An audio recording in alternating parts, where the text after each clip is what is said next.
Olá, seja muito bem-vindo. Eu vou iniciar a aula de hoje fazendo uma pergunta. Você sabe, fisicamente falando, por que o airbag ele reduz o risco de morte em caso de colisão? Ao longo desse vídeo nós vamos entender o que acontece.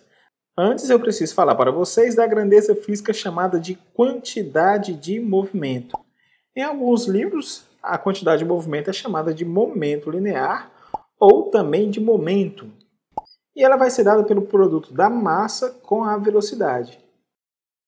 Em termos de unidade, nós temos que a massa é dada em quilograma e a velocidade é dada em metro por segundo.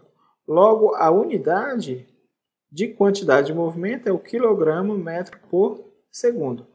Note que, como a velocidade é uma grandeza vetorial, a quantidade de movimento também vai ser uma grandeza do tipo vetorial. Ela vai apontar no mesmo sentido da velocidade.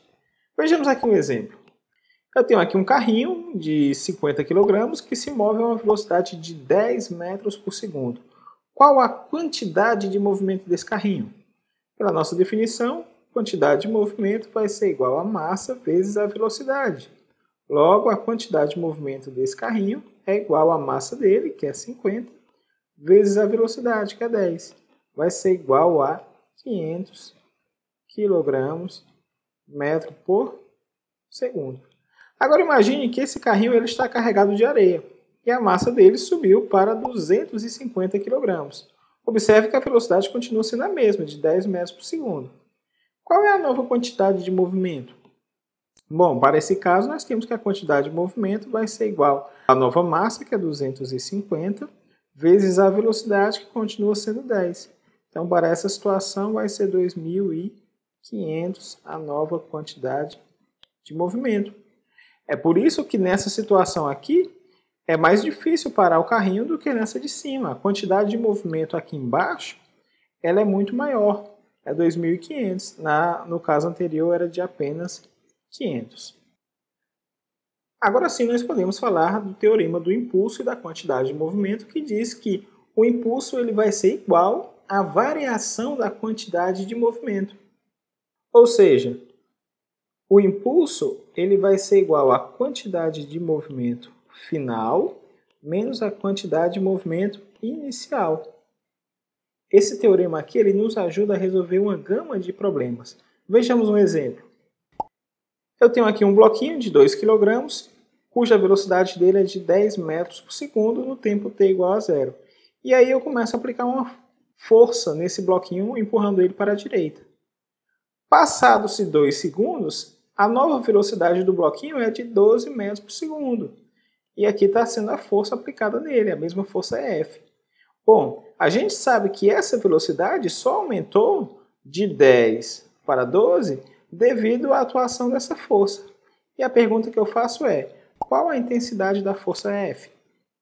Vamos resolver esse problema. Pelo teorema do impulso, nós temos que impulso vai ser igual à variação da quantidade de movimento, ou seja, impulso é força vezes o tempo.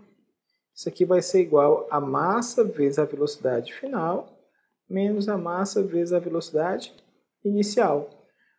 Substituindo os valores, nós temos que força vezes o tempo, observe, ele saiu de 0 para 2. Logo, o nosso ΔT é 2 segundos, é igual a massa, que é 2, vezes a velocidade final, que foi de 12 metros por segundo, menos a massa, 2, vezes a velocidade inicial, que era de 10 metros por segundo. Concluímos então que 2F é igual a 24 menos 20, 2F igual a 4, F igual a 2 newtons. Essa é a nossa resposta. Concluímos assim que aplicando uma força de 2 newtons nesse bloquinho, passados-se 2 segundos, a velocidade dele vai ter aumentado de 10 para 12 metros por segundo. Para finalizar, eu quero que vocês resolvam comigo esse exercício, onde eu tenho aqui um carinha que ele vai colidir com essa árvore. A velocidade do automóvel juntamente com o motorista é de 20 metros por segundo e a massa do motorista é de 80 kg. Observe que não é a massa do carro, é só a massa do motorista. E aí o problema pede, determine a força que atua no motorista quando o tempo da colisão durar, item A, 0,5 segundos, que é o tempo médio de uma colisão sem o airbag, e o item B, 0,8 segundos, que é o tempo que teria uma colisão com a presença do airbag agora. Então, vamos resolver o problema. Eu sei que o impulso ele vai ser igual à variação da quantidade de movimento. Como o movimento se dá todo na horizontal, a gente pode tratar essa formulazinha como escalar. Logo, eu tenho que força vezes ΔT é igual a massa vezes a velocidade final, menos a massa vezes a velocidade inicial.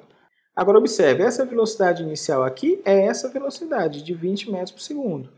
Já a velocidade final, ela é igual a zero, porque depois da colisão, a velocidade do carrinho e do motorista ela é igual a zero. Sendo assim, esse termo aqui ele é igual a zero. Concluímos então que força vezes ΔT é igual a menos m vezes a velocidade inicial. Como a gente quer descobrir quem é a força, eu vou passar o ΔT para o outro lado. Força é igual a menos m velocidade inicial dividido por ΔT. E agora eu vou substituir. No item A nós vamos ter que a força vai ser igual menos a massa, que é 80, vezes a velocidade, que é 20, dividido pelo tempo, onde o tempo é de 0,05 segundos. 0,05. Isso daqui vai ser igual a 1.600, dividido por 0,05. Tem um sinalzinho negativo aqui, que vai ser igual a menos 32.000 newtons. Note que esse sinal negativo aqui acontece devido a essa colisão. Ó. A força que a árvore faz no motorista, ela aponta para a esquerda. E a gente considera, nesse caso, que o que está apontando para a esquerda ele é negativo. O que aponta para a direita, como é o caso da velocidade do carrinho, ó, ela está indo para a direita, então ela é positiva. Então, só questão de referencial e, de fato, tem que ser negativo para a nossa resposta ela estar coerente. No item B, nós vamos ter que a força vai ser igual a menos 80, que é a massa, vezes a velocidade, que é 20, dividido. A única coisa que vai mudar aqui é o tempo, que o tempo agora é de 0,8 segundos. Ou seja, o tempo aumenta quando você tem a presença do airbag. Vou colocar aqui 0,8 e nós vamos então ter que a resposta é menos 1.600 dividido por 0,8, que vai dar igual a menos 2.000 newtons. Ou seja, a força que a árvore aplica no motorista ela é consideravelmente menor. Nessa situação, ela acaba sendo, observe, menos 2.000 e aqui menos 32.000, então ela é 16 vezes menor. E tudo isso se deve simplesmente ao fato de você aumentar o ΔT durante a colisão. Quando você aumenta o tempo, observe aqui, ó, o produto de massa e velocidade ele é constante, ou seja, a quantidade de movimento não muda. Então, quando a gente aumenta o tempo de colisão, a força ela tende a diminuir. E é isso que o airbag faz. Ele prolonga esse tempo, fazendo com que a força ela seja consideravelmente menor. Então é isso, pessoal. Muito obrigado pela atenção. Espero realmente ter ajudado. Eu aguardo vocês no próximo vídeo. Até lá!